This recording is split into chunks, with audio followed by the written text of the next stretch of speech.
What's going on, everyone? I hope you're all having a great 4th of July weekend, and happy 4th to all of you. We're living in unprecedented times, and I'm going to go over the Title 12 banking changes that we saw happen yesterday in a little bit more detail, and hopefully give a better understanding to most of you all out there who are still struggling to comprehend what I'm talking about. So let's go ahead and break this down. Now, before you get confused by the amount of crap on the screen, let me break it all down for you. We're going to start from the top. 12 U.S. Code, Title 12, Banks and Banking. So, all Title 12 it's the section of the U.S. Code that is specifically regarding banks and banking. Now, I woke up yesterday on July 3rd, 2021 to 130 changes. 130 changes. The crazy part, the changes only affected 4 components of this act. Now, the components I'm speaking of are the parts. So essentially, whenever you hear this subject brought up, we're only talking about 4 components of the act, which are called parts. Now, out of these 4 parts, I'm only going to be focusing on Part 249, because this is the one that is the most relevant to stocks and bonds. I'm going to go over all of that in a second, but I just wanted to explain that before you think this is going to be all confusing, I'm going to briefly explain these 3 parts, and then I'm going to focus primarily on 249 to start. So we have Part 50, which is Liquidity Risk Measurement Standards. We have Part 702, which is Capital Adequacy. And we have Part 249, Liquidity Risk Measurement, Standards, and Monitoring. And we also have Part 329, which has the same title as Part 50. Now, how can they have the same title? Well, if you look at the authority, they have a different subset of governing rules. That is the difference. And they also affect different financial institutions.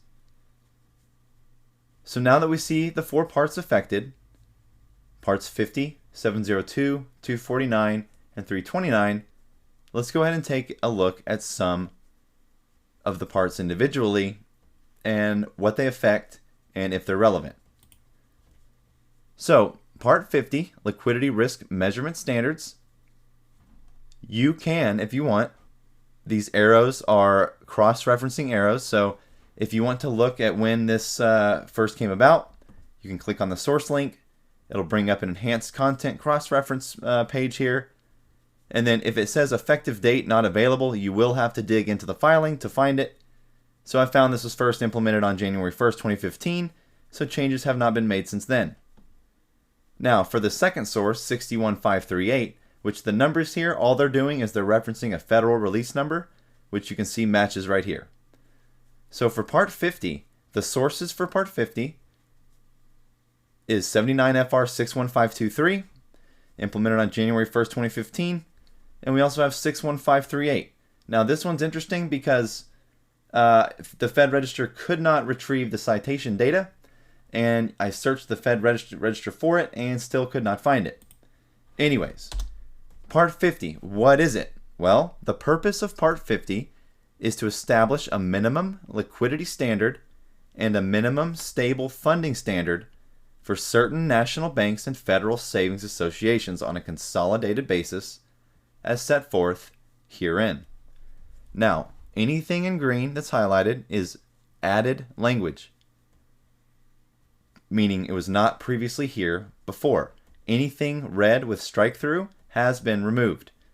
So this would have previously read, this part establishes a minimum liquidity standard for certain national banks and federal savings associations on a consolidated basis as set forth in this part. So they changed it up a little bit. Now, what does Part 50 affect? National banks and federal savings associations. Well, what's a federal savings association? Well, a savings association, which is defined from this same rulebook, includes any savings association or former savings association that retains deposits insured by the corporation, notwithstanding termination of its status as an institution insured by the corporation. That's basically it for Part 50. Now, Part 329. To cross-reference, we go look at 61523. Same thing, January 1st, 2015. And this is probably the least of my priority when it comes to the parts I'm going to look at, because it only affects FDIC supervised institutions on a consolidated basis as set forth herein. Now, example of FDIC insured banks, basically everyone. There's 5,000 banks directly supervised by them. So just keep that in mind. This is probably the one I'll look at last.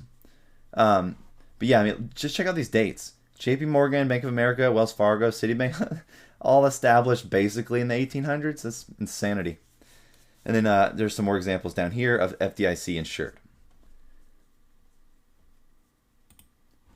So, Part 702, Capital Adequacy.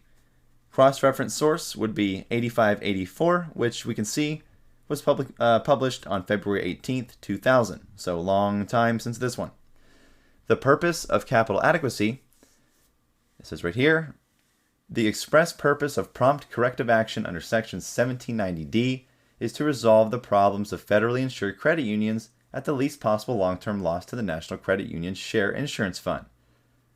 This part carries out the purpose of prompt corrective action by establishing a framework of mandatory and discretionary supervisory actions, applicable according to a credit union's net worth ratio, designed primarily to restore and improve the net worth of federally insured credit unions. Again, this one is least of my concerns right now.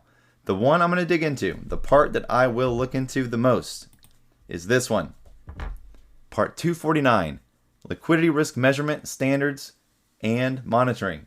Now, we know that because of the green language, the comma and the words and monitoring were literally just added, meaning they were not there before, meaning disclosure is now a first-time thing when it comes to this. So if we use the source reference, boom, jackpot, effective date July 1st, 2021. And the 65139, I believe,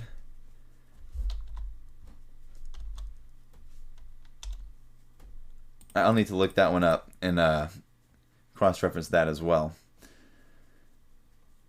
Oh, that was October 10th, 2014. Okay, perfect. So, we have this one effective July 1st, 2021, and let's see what the purpose of this part is. Well, this part establishes a minimum liquidity standard and a minimum stable funding standard. This was just added for certain board-regulated institutions on a consolidated basis as set forth herein. Now, what's a board-regulated institution? Well, a board-regulated institution means a state member bank, bank holding company, or savings and loan holding company. What's a state member bank? Well, a state member bank means a bank that is chartered by a state and is a member of the Federal Reserve System. What's a bank holding company? A bank holding company is a corporation that owns a controlling interest in one or more banks, but does not itself offer banking services such as Berkshire Hathaway. What is a loan holding company? A loan holding company assets may include limited liability companies or partnerships, real estate, patent trademarks, stocks, bonds, and more. There we go, stocks. A savings and loan holding company is a company that owns or controls one or more savings association subsidiaries. The Board of Governors is responsible for regulating and supervising SLHCs. Below is a list of SLHCs headquartered in the 5th District and supervised by the Federal Reserve Bank in Richmond. So, this is the governing authority map of Part 249. So, we have the authority here. Now, if you go and you cross-reference all of these rules, you can find out a lot more about what this all means. So, I'm just going to go through this briefly. So, 12 U.S.C. 248, paragraph A, the title is Enumerated Powers. A says examination of accounts and affairs of banks, publication of weekly statements, reports of liabilities and assets of depository institutions and covered institutions. 321 through 338A, application for membership. Basically all it talks about. Looks like I forgot 481, 486. I'll get back to that one. 1467 AG1. 1467A is regulation of holding companies. G, administration and enforcement. And then paragraph 1, we see in general, the board is authorized to issue such regulations and orders, including regulations and orders relating to capital requirements for savings and loan holding companies, as the board deems necessary or appropriate to enable the board to administer and carry out the purpose of this section, and to require compliance therewith and prevent evasions thereof. So you're getting these authoritative rules telling you why they're allowed and how they're allowed to make these changes, such as establishing a monitoring system, redefining terms, reinterpreting language. Basically gives you justification and legality behind what they're doing. Now, hopefully that cleared up the parts in all this. Again, just to reiterate, there's 4 parts in the U.S. Title Code, Title 12, that were affected yesterday, combining for 130 changes. Part 50, Part 702, Part 249, and Part 329. Between these 4 parts, Part 249 is the one I'm going to be looking into primarily because it deals with stocks and bonds.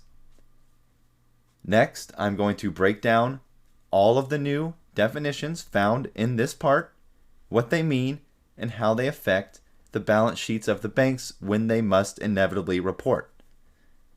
Hopefully, this clears things up. This is crazy stuff. If anyone tells you otherwise, they do not know what they're talking about, because again, we have added language and we have a new calculation for banks to calculate their liabilities and assets. So this is getting heated up. Happy 4th, everyone.